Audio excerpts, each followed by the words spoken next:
Hello, guys. Welcome to Rex. Oops, sorry. QSTPS, Querying Science, Theology, Philosophy, and Spirituality, the LGBTQ Center for Science, Theology, Philosophy, and Spirituality. And today we are doing the part of the playlist God's Nature is Your Nature. You know, you are a God because you have the nature of God. It's as simple as that. And that's why you're created in the image of God, in the picture of God. When I see you and you see me, you're seeing God. But you see how God is so diverse? He has different faces. You know, this type of vision of God has so many eyebrows, is a bit black, and has a mustache. Yeah, that's God. I'm an expression of God. I'm a God. I'm God actually. Just the expression of that's what Psalms 82 verse 6 says. That ye are gods and children of the Most High. So when I read that verse, a mighty revelation came to me to tell me that everywhere you see God mentioned or anything about his character, you will that is that is a that is a sign that that is God everywhere, everywhere. So when you see God is love, when you see God is love, it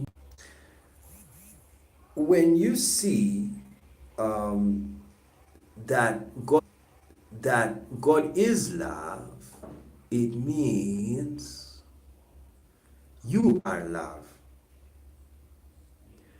Then the weird thing about God, especially in the Bible, you see, religion is filled with contradictions, and these contradictions are not necessarily a contradiction is a negative paradox. You know, in fact, we are still studying contradictions these days. They are negative paradox, in my view, and a paradox is a positive contradiction. Yeah, that's what I would say. Uh, a contradiction is a negative paradox, and a paradox is a positive contradiction. What I mean is that a paradox means, and that's where you also get the word parable, is that something means two different things at the same time. Yeah, that's a paradox. And it happens a lot in philosophy and language and logic because unlike you see, language is mathematics, but it's a very abstract mathematics. That's why you see logic. When you study logic, you have equal signs, A equals B, then if A equals B, then B equals A. You see, they are trying to show you that thought can be mathematically deduced. That's why AI is the way it is, because AI is using logic patterns. All computer systems have logic gates. Now, the problem of computers and AI, the problem they're still trying to face, it's not so human. Because human thought has what you call fallacies in logic, in reasoning. They are fallacious reasonings that can occur. And logicians listen to you speak and then they realize you are out of order mathematically, linguistically, logically. You are out of order because you cannot say A equals B but B is not equals A. If you make a statement where it sounds like B is not equals A but A equals B, then a logician can stop you and tell you, excuse me, there, you're not making sense, you know. So people look for sense. The sense is logic, which is mathematics. It is correct, the correct answer. That's what sense is. If you do this, it is. If you do this, it's that. Yeah, it equals that. If you step here, if you do, that's logic. And we live in a world that is filled with logic systems. Even law is a logic system. You see, when someone tells you to do A and you do Z, you have broken the law. That's it. The legal system is a logic system. But when you do A, when the law says do A, you've passed. So you've made sense. According to the law of the country, you are a sensible person. You're a law-abiding person because you are at par with the logical statement that the law has made. Now, but the problem of human logic is beyond artificial logic for one reason. It is because we are gods. You know what it means by being gods? We are creators. AI is a creation of man. Yes, it is a creation of man, and that's why the logic gates that you find in computer science and all the computer machineries and devices we use, it's we who created them. We use. It's we who created them.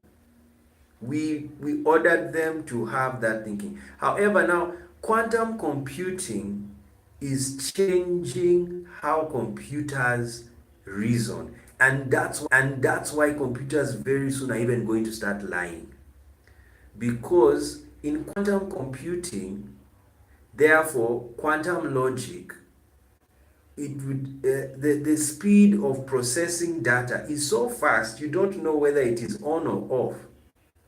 That's what quantum computing is. They are trying to train computers to think very fast, and therefore the problem of that, a computer can give you a wrong answer because of trying to process very fast. That's the problem with quantum computing. It doesn't know whether to very fast. Go and read about quantum computing. Now, so what I'm trying to tell you is, for humans, because we can lie, we can deliberately lie. They are all that's called fallacy, fallacious logic. Because when somebody asks you, are you sitting on a chair? And then I say, no, I'm not sitting on a chair. Yes.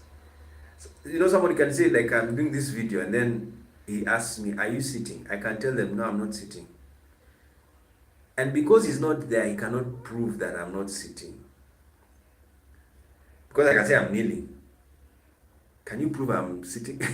But you can prove it because of my back. You see, it's on the wall. So you see, proof, logic.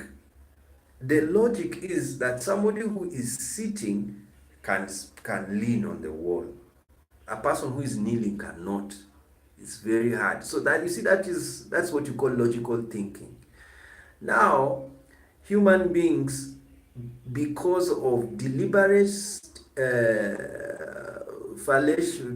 falsifying of truth, and also ignorance, because you can also be out of ignorance, you can falsify information. Yeah, you can, because you don't know something, you give a wrong answer, or you reason wrongly because you don't have enough data on the issue you are supposed to reason on. So that's what creates fallacies.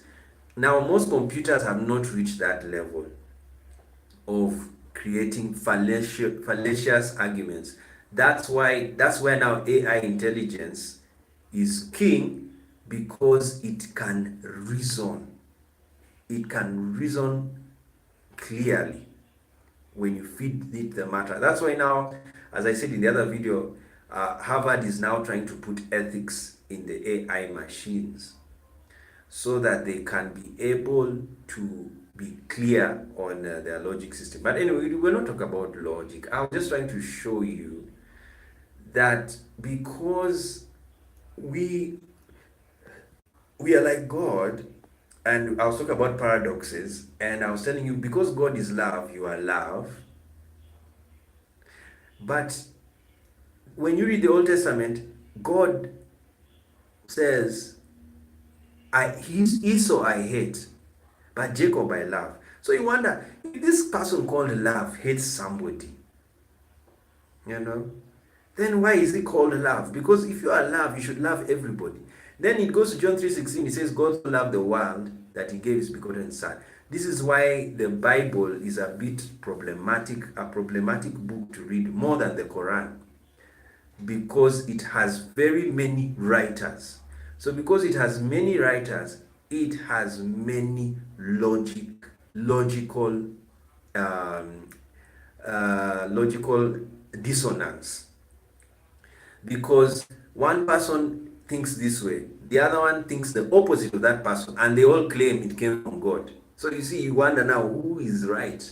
That's why it's easier to be an atheist in a Christian setting than in a Muslim setting, because when you read the Bible through and through, you will notice this logic, these contradictions. Yeah, because God in the Old Testament says he hates some people, he hates them. Then in the New Testament, he says he loves the whole world. So someone who is very keen at reasoning will wonder, does that mean sincerely? So who is right? Which God is right? The one in the New Testament or the one in the Old Testament? So you see, that's what I'm saying. Those are the paradoxes. But what I want to tell you is, because God can hate and love, you can also hate and love. That's what I'm trying. I'm not telling you to look at the contradictions. That's what I'm trying. I'm not telling you to look at the contradictions. I'm telling you to look at what the Bible says who God is, to know who you are or what you can do. So because God can hate and love, like he hated Esau but loved Jacob, God, you who is also God, can also love and hate. So this is why in life you do not have you don't really love everybody. You know, people want you to love everybody. There's this Christian notion that because God loves, we should love everybody. It's okay. It's good to train people, but the reality is there are some people you won't love, not because you can't. Sometimes it's just they are not your type of person to like. You don't like their views, you don't like how they do their things, so you don't like them. So that's what you mean. That's so you also hate. That's how God hated Esau. Yeah, he just didn't like him. You see, God hated Cain. He hated him. He didn't like his offering. You see, he liked Abel's offering. And because of that, Cain wanted the love of God. And he was so hurt by God that he didn't take his offering. So he said, you love Abel? I'm going to kill him. And that's what he did. He killed Abel. Why? Because he knew if God loves your offering, he will bless you. You know what I would have done in the story of Cain and Abel as God?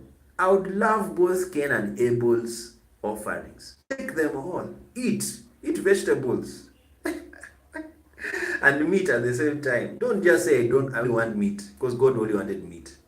He didn't want the vegetables. So you can see he's carnivorous. He's not a vegan. So so that's what, if I was God, I would accept both of them so that there would be no war. Do you know why there's war in the world?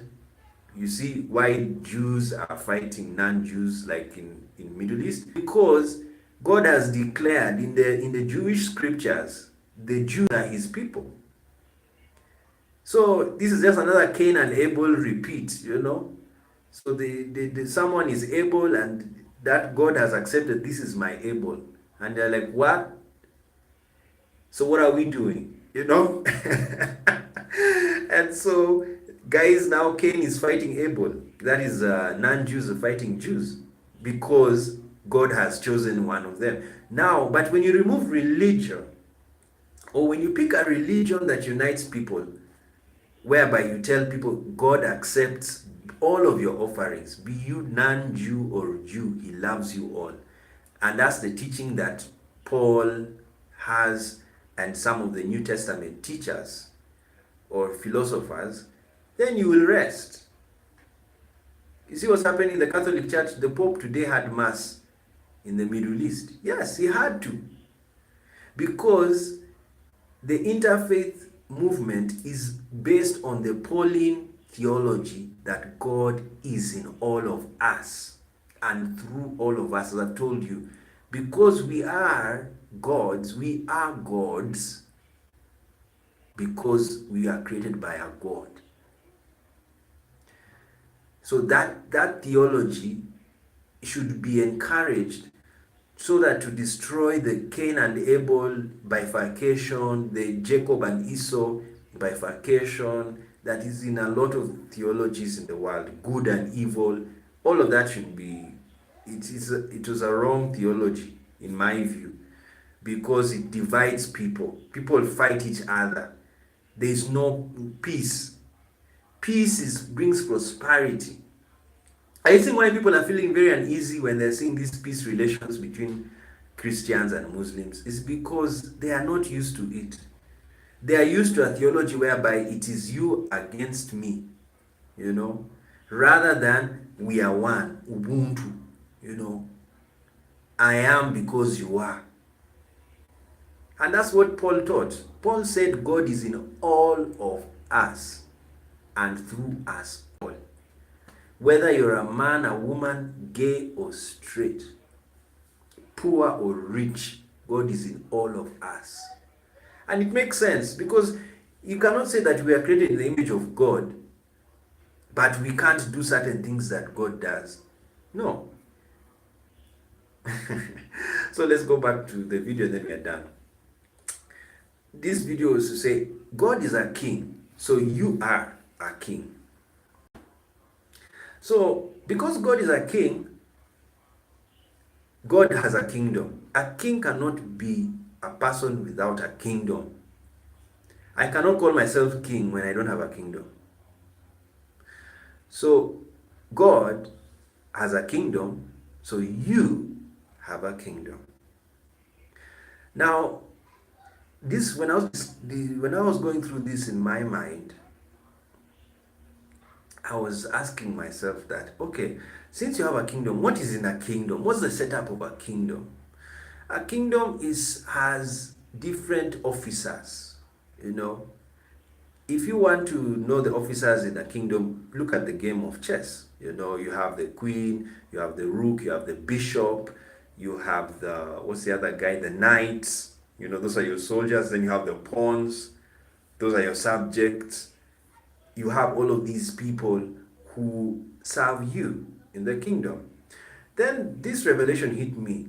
Do you know why there was war in the kingdom of God called heaven?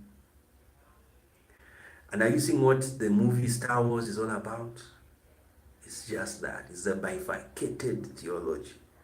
They borrowed from Persia. We will discuss this bifurcation of theology that is a creation of the Persian theologians. When the Jews went to Persia, their mind changed. They now believed there was a war between good and evil. So you see, Star Wars, it's never called Star Peace of Stars, you know. It'd be so boring. It's another Mary Poppins. But when people hear war, you know, war, Game of Thrones, you know, there's war there, there's intrigue. People are fighting for power. They want to get a seat, you know.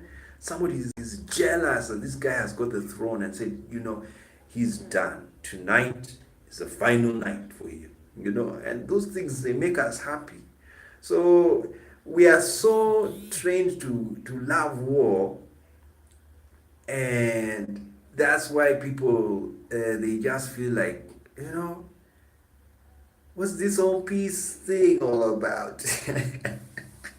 As I've told you, imagine George Lucas just wakes up in the morning and says, we are making people like war too much, so we want to the whole thing, and we're gonna have the peaceful stars, and everybody's saying, "Hi, how are you? Oh, let's build, let's make life and be happy all together." Believe me, that movie will not do well.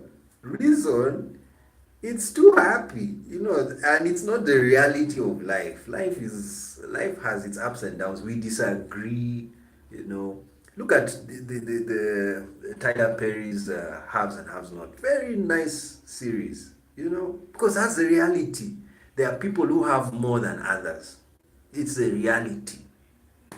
And the moment someone has more than others, there is jealousy, there is pride, there is war, and who do you think you are? Just because you're rich doesn't mean you're gonna step on me. That's you see, that's reality. It's not the Mary Poppins or Little House on the Prairie. Oh, bless your soul, life is so good. Yes, that one is just fantasy living. But however, the world is changing the song sheet, and so we are going to the peace movement. We now want world peace, because we have seen war does not make us succeed. And I have a feeling,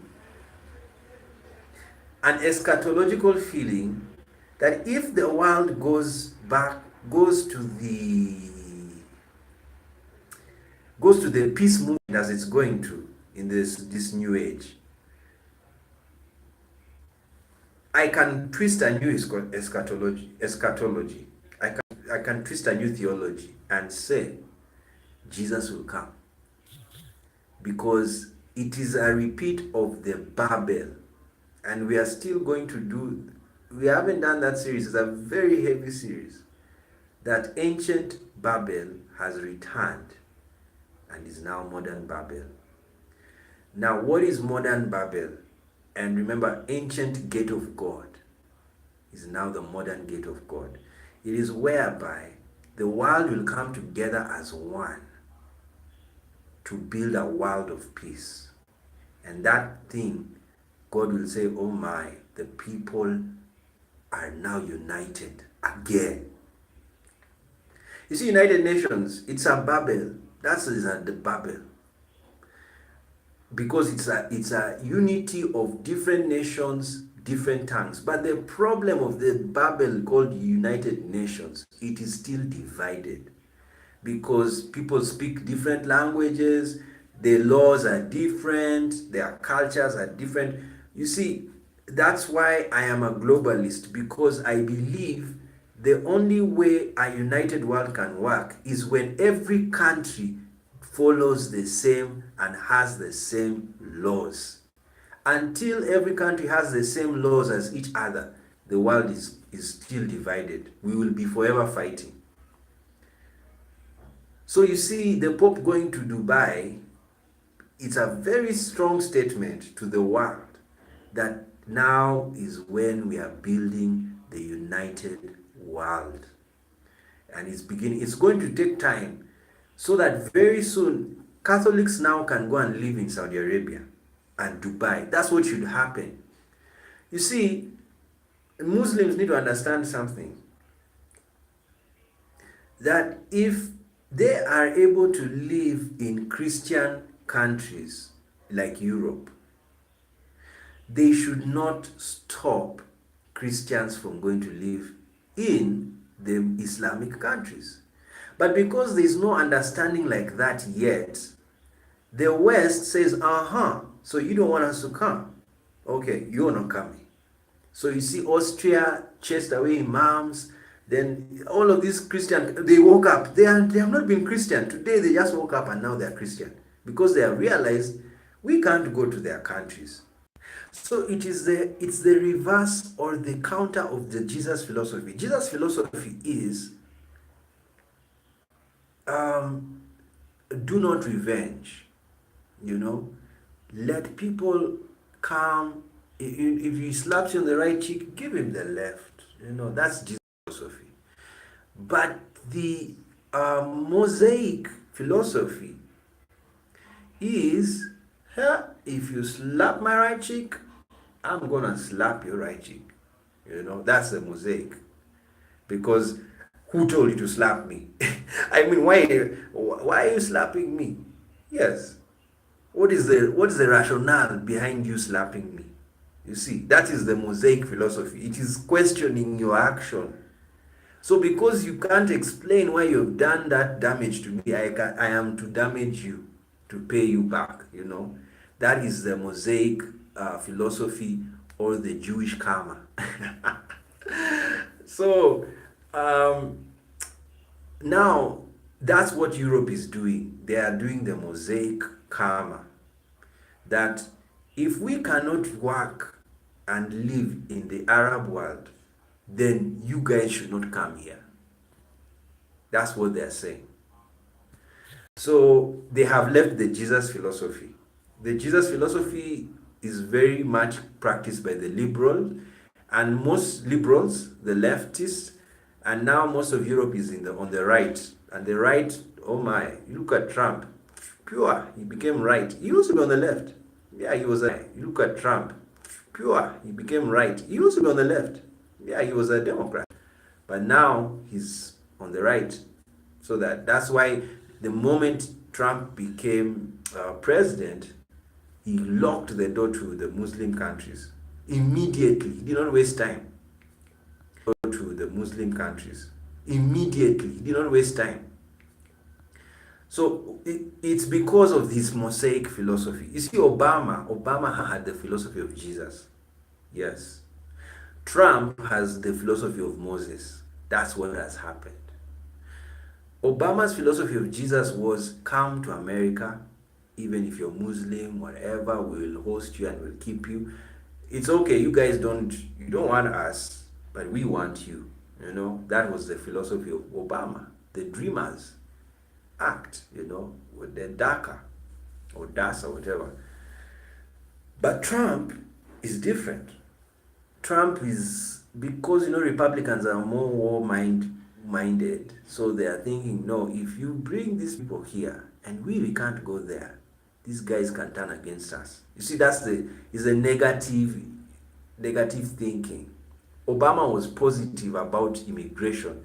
Trump is negative about immigration.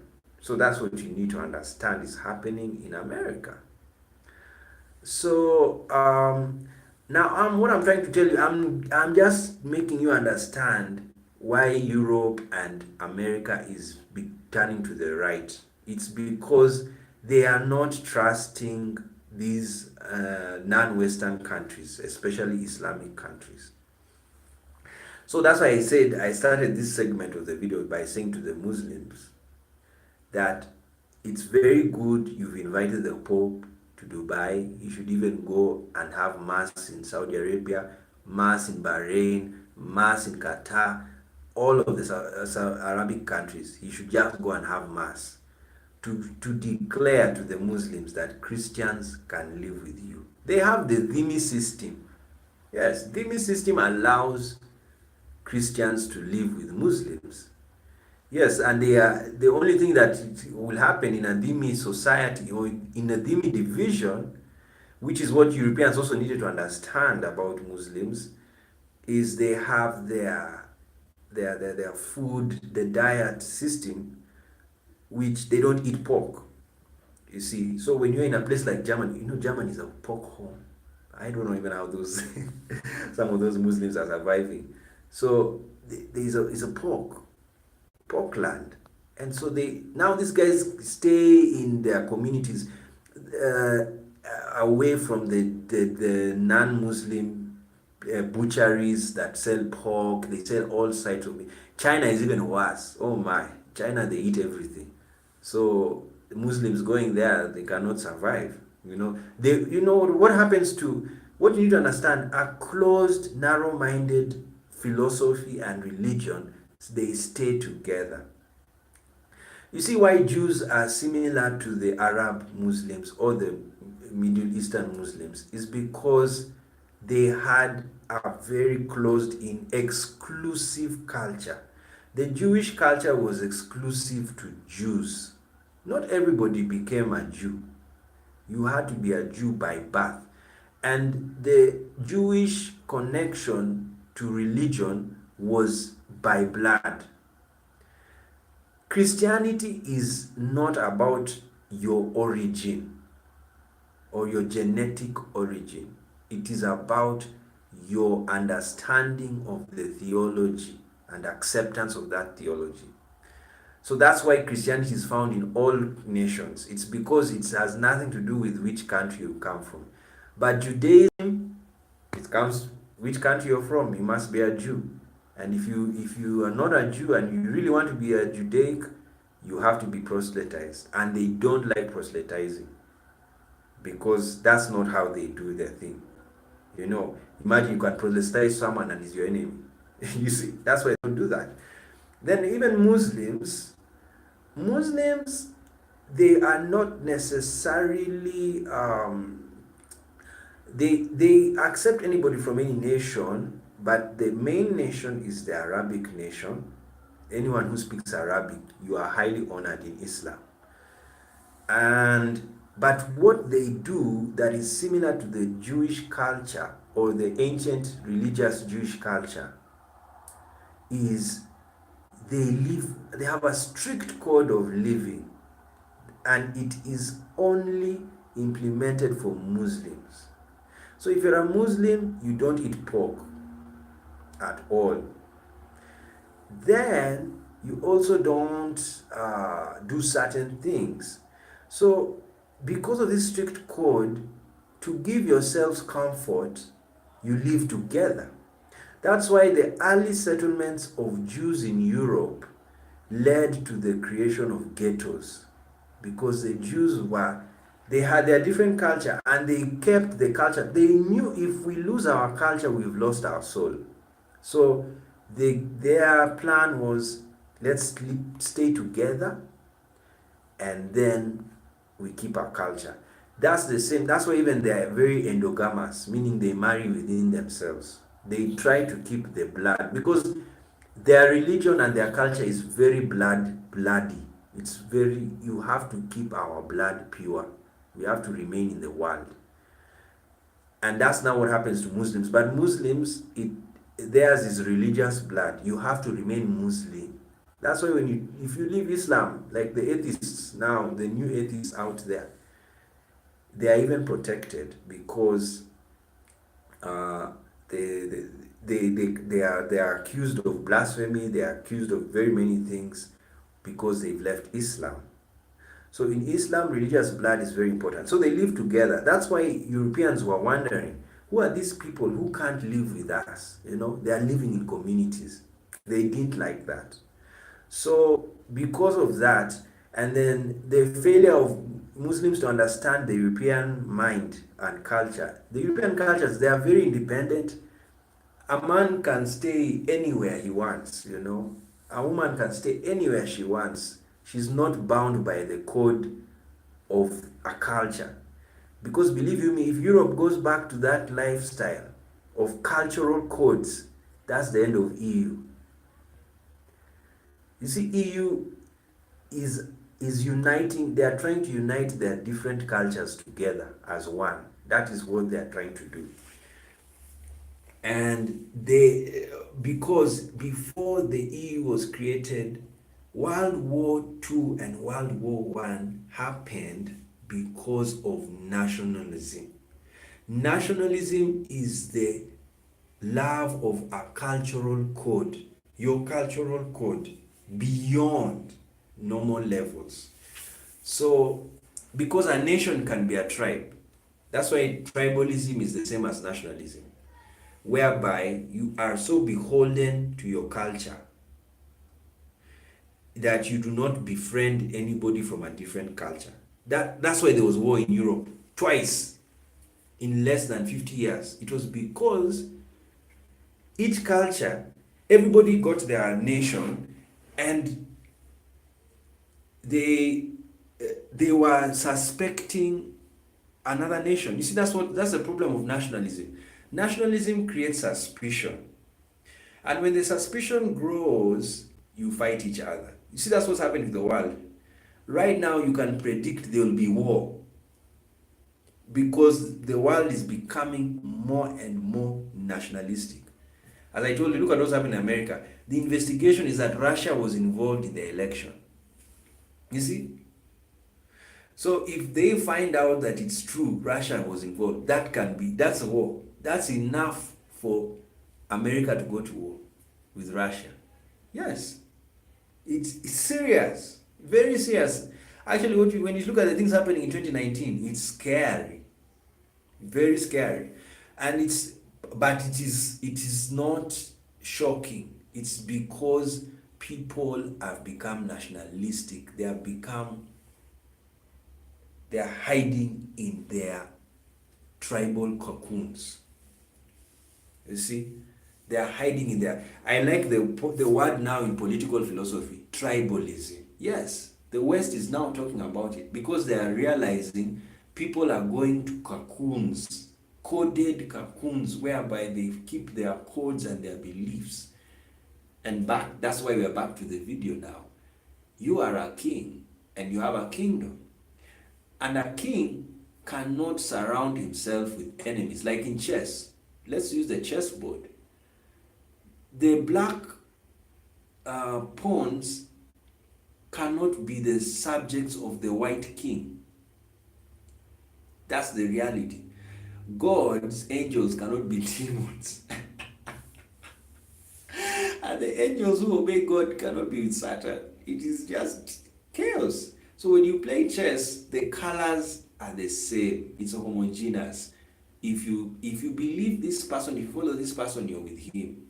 So because God has his kingdom, he surrounds himself with people who are subject to him and worship him. Even you are a god. And because you're a god, then you're a king, you have a kingdom. So in your kingdom, you surround yourself with people who are subject to you or worship you. That is why a kingdom is a network. It is a network. So you have your network, and in your network, you are networking with people who value the kingdom's laws, who value your principles of life. Imagine you're a gay person, and how is it you're going to have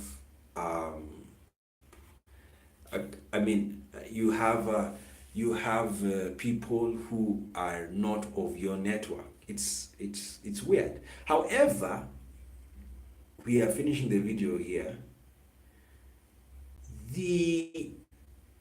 Remember the lawyer's proverb. Never forget the most important proverb in the world. That every general rule has an exception. So there are exceptions whereby a king can have subjects who belong to another king and are his. And this is what happens in African countries. Africa, when it was divided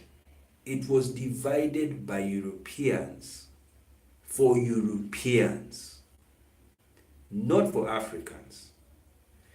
So the mistake in that division was that it was a mistake, but on the same side, it was a solution, because they put different nations into one nation called a country. Nigeria has over 100 nations. That's what you need to know. 100 nations. Do you know that means Nigeria has 100 flags?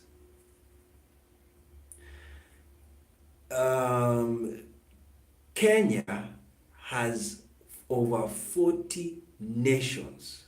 Do you know that means 40 flags? Tanzania has more than 50 nations. Do you know how many flags those are? One country called Tanzania, which has one flag, has other nations which have 50 flags plus. That is how Africa is an exceptional case, in the sense that you can have a king, that's the president, who is the ruler of all of these small kingdoms that are in his country. So that's what happened to Africa. Because the Europeans would have said, they had very many outcomes. They would have said, okay, we have found Nigeria has 100 tribes. So that means they have 100 countries. Let's divide, every tribe has their country. So how many countries would have been in Nigeria? 100. So what does that tell you about Africa? Africa has over 500 countries in one continent. 500. Or let's put it at 300, but 500. Because of the many tribes. 100, Kenya 50, Tanzania 50, Uganda 50, Sudan 30, all of these. Just count all of the tribes in African continent. And we're also going to do that research. We'll see, those are the number of countries. But the Europeans said no. Because some of the European powers cover, the British covered the whole of Nigeria. The Belgians covered the whole of Congo. Very big country, very many tribes. They covered. Then they called it the Congo Free State. Then they called it Nigeria. Then they called it East Africa. Then they called it Botswana. Everywhere. So some countries in Africa, they only have 1 or 2 tribes, like Zimbabwe. And because that's all they were found. And even the old name of Zimbabwe was Mashonaland. And then most of the lands, they were called Matebele land, Mashonaland, Zulu land, Lesotho land. Even in South Africa, you see Lesotho, that was a very strong tribe that said, we are not joining South Africa. We are alone. Even let us be a country. That's what happened.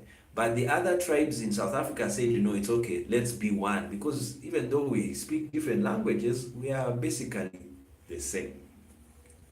So that's why you find the Xhosa, the Zulu, and there's another tribe in South Africa. I forget their names, the local names. There are very many there. So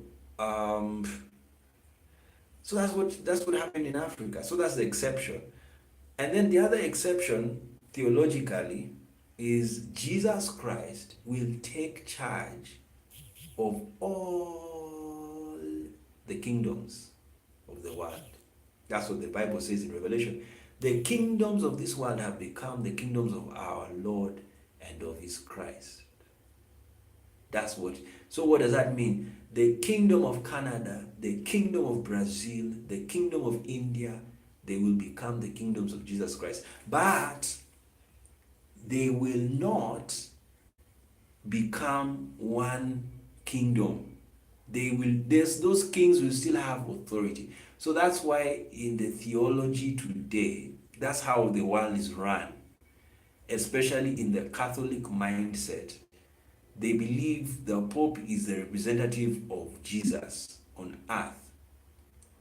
So he works together with all the kings of the world, representing Christ, telling them this is what Christ wants you to do. This is how we can advise you to make the world a better place. That's why for Catholics, they're not really waiting for Jesus to come. Their coming of Jesus is not going to be thunderous like the evangelical one. Theirs is like, oh, you've come. Look at us. We've done so well, you know. Everyone is now living in a nice house. They're driving their cars. And he said, oh, okay. I knew you were doing a good job, you know, telling the Pope, yeah, thumbs up, keep it up. So that's the Catholic understanding of Jesus coming. He's not going to come and with thunder. You know, if you read Revelation, he's coming in a bloody robe. It will be full of blood after fighting in Israel. That is the Revelation understanding of Jesus coming, that he will come and he'll break the eastern sky and there will be war, the war of Armageddon, which for many evangelicals, like I told you, if you read the tea leaves right now, the weather is not good because Russia, the treaties, war treaties, Russia is coming out from, and America has come out. Those are people preparing for war. Have you seen someone when he wants to shoot? That's what's happening. You better watch it. It is a very... I thought 2020 was the year. It's not. It looks like 2019 is going to be one heck of a year because the moves, the chess moves everyone is making. You see, it even started with China, the trade war. Whoever thought China would go into recession? Think about it. Now, if USA went into recession in 2007 and 8, and it caused the world economy to almost collapse. Now, what about China? The leaders, the ones who feed us with money, they are going through a recession. What does that mean? Do your math. That means the world economy is going to slow.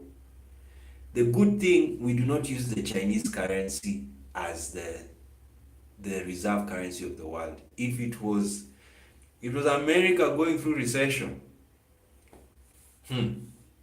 right now we'd be complaining about world economy and there would be revolutions everywhere. That's what you need to understand about the power of a reserve currency, is that the reserve currency controls the whole world. We are actually Americans. Yeah.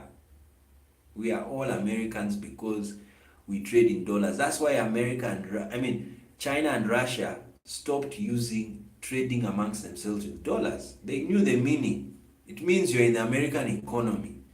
And you see, China was playing a game with America, that if we stop using American dollars when we are trading with Russia and China, right, with Russia, our big trade will not be denominated in US dollars.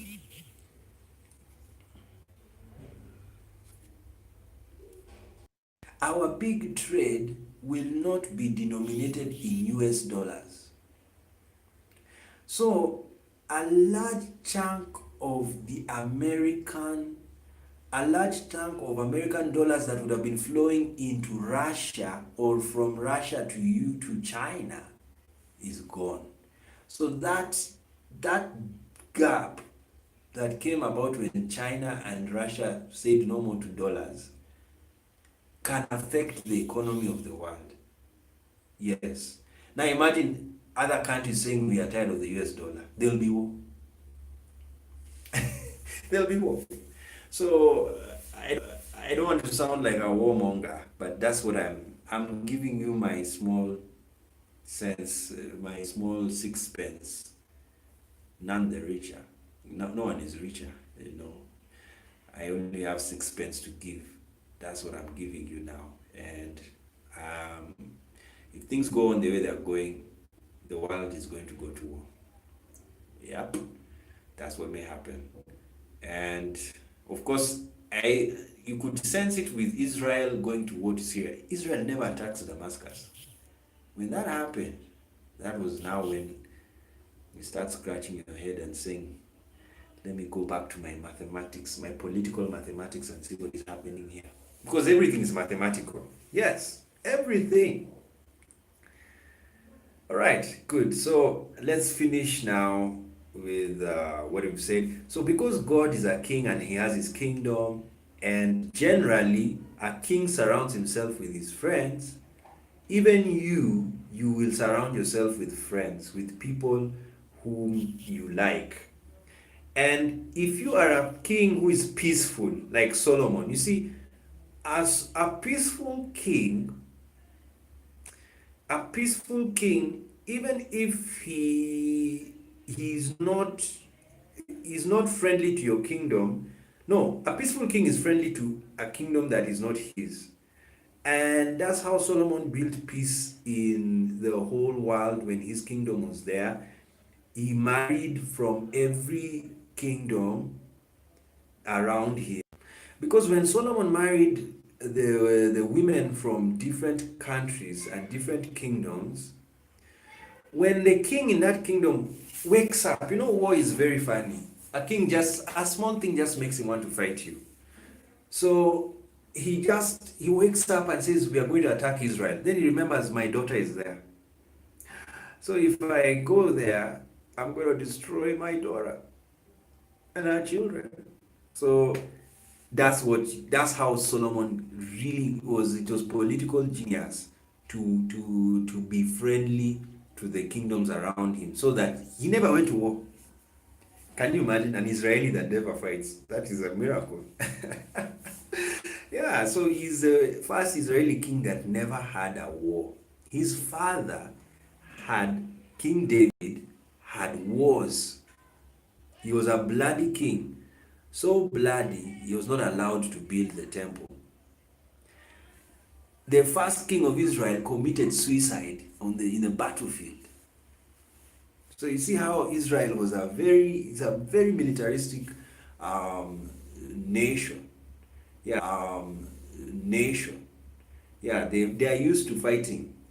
So it is only the exception. Thank you, lawyers, for your proverb. For every general rule, there's an exception. The exception was King Solomon. He never fought. He never had a war because he married from every nation. And I prefer the Solomonic politics in today's world politics. Obama, to me, was a Solomon because he liked, of course, some people didn't understand certain policies of his, like the LGBTQ policy. Yeah, that one could look like it was causing opposition, especially the conservative countries. But generally, he was Solomonic because he always wanted diplomacy. Imagine he gave money to Iran, yeah, and Iran was happy. They signed an agreement. So that's what you need to understand. And Solomon, the name Solomon means Solom. It comes from also Shalom, you know, the Shalom, peace of God. So Solom. So he was like, or Shalom. Shalom, if you've listened to if you know Jewish names, Shalom and Solomon. So he meaning peace, much as some other people will say Sol Omon means sun and moon, but which could also mean the same. When the sun and the moon are together, that's peace. So it is peace. King Solomon is that. So that's what he did. And that's what Obama did. He was like a kind of a Solomon. He was keeping diplomacy, trading. Look at what's happening between USA and China. What does this tell you? Obama did not disturb the trade relationship with China. Even though he may have known that something is happening, but he said, no, for the sake of peace, let's just keep on trading with each other. But you see, Trump is not like that. He's a warrior. He's a businessman. And for information, businessmen are warriors. They go to war for booty, war booty to collect. And that's what they do. Yes. If you read in the Bible, the wars, they were told, kill the people but come with the cows. That was an order from above. So you see, wars, until today, even wars is about stealing. People steal land, That is war. And I've told you the reality of life. We don't live in Mary Poppins land, We are still living in the world. So tighten up, be tough. That's the world we're living in. So basically, because you're a king, you have a kingdom. And in your country where you live, we are all kings, but some are more kingly than others. That's what you need to understand. Now, the kingly persons are the current leaders of your country. Yes, we are all kings, but we have kings above us. There are some who are kings above us. So that's what you need to understand about the world. So that's why when we say you're a king, it's not disrespectful to the authorities that are there. It's just to show you have authority. That's why the Constitution declares that power belongs to their people, because the people are kings, they are gods.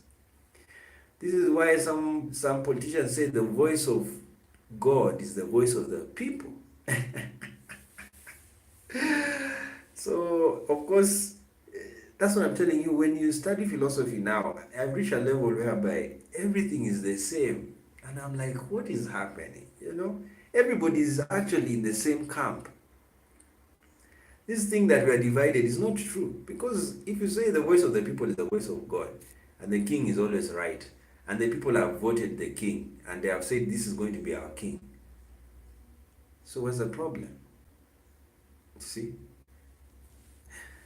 That's what you need to understand about politics. It is an agreement amongst gods and therefore amongst kings. We are all kings. So today when you walk about, put your hand up high. You're a king.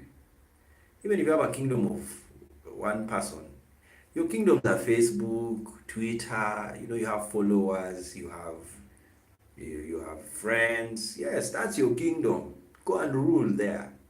Rule in style, check on your subjects, greet them. Yes, because some of your subjects are kings.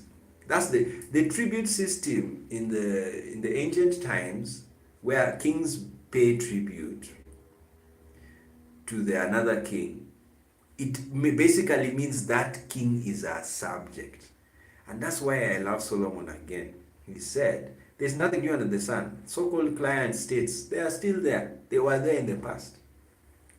You see? Before the Jewish people went to Babylon for captivity, they were being ruled by Babylon. King Zedekiah, he was told, rule, we have come. Then when things went crazy, they said, now we are coming, you're coming to Babylon. And that's what happened. Anyway, we'll talk more about in our series, Ancient Babel is Modern Babel, where we are right now. For the world to run away from war, that is the outcome, one of the outcomes in the air, will have to become a modern Babel.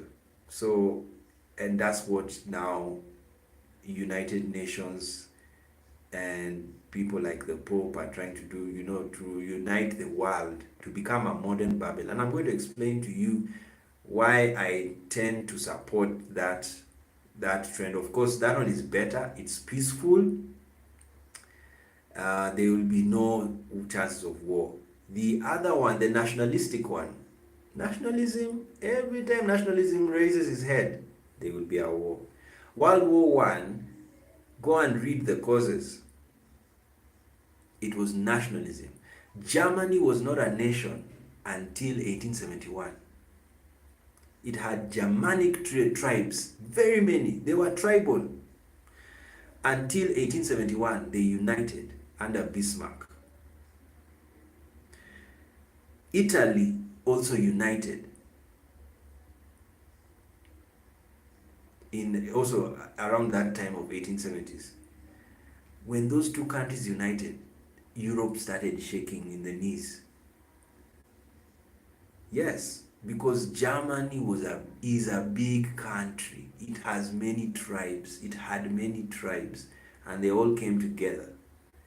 Austria was even part of Germany, but they said no, because there's already a king, an emperor, there is no need for them to come to be part of Germany. So the royal family in Austria let the royal family in Germany. There was a, I think the chancellor, I can't remember the setup, because it was not even a monarchy, it was a chancellor. I'll read the history, I'll go and remind myself back again. But so when these countries united, they became nations. That's why the scramble of Africa was a scramble by nationalists. Yes, European nationalists divided Africa into their national spheres, as if they knew they were going to go to war in World War One. That's why when World War One began, Germany lost because they didn't have colonies. They didn't have a place to get troops. You see, the only colony they had was Tanzania. That was the only one, and Togo, if I'm not wrong. The rest belonged to the whatever, the axis of something. My history, I have to read again. So then World War One happened, Germany lost, and it was because of nationalism.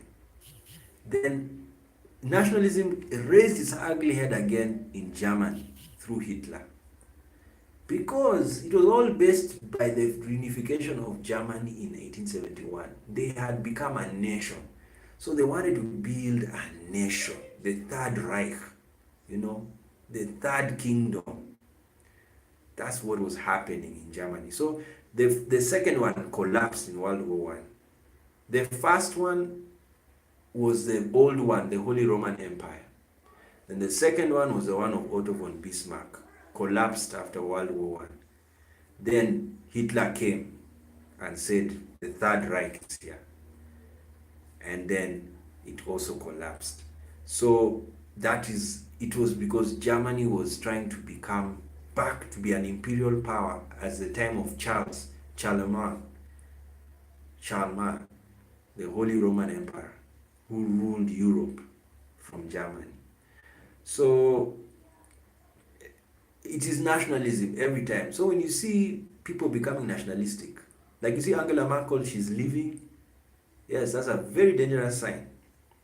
If I were her, she should look for a strong replacement, leader like her. Otherwise, she will be the one to blame for what will happen to Germany. Because if Germany goes back to nationalism, that's the end of EU. It's gone.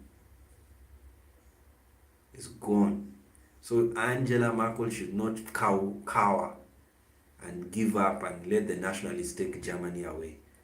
She should get a leader like her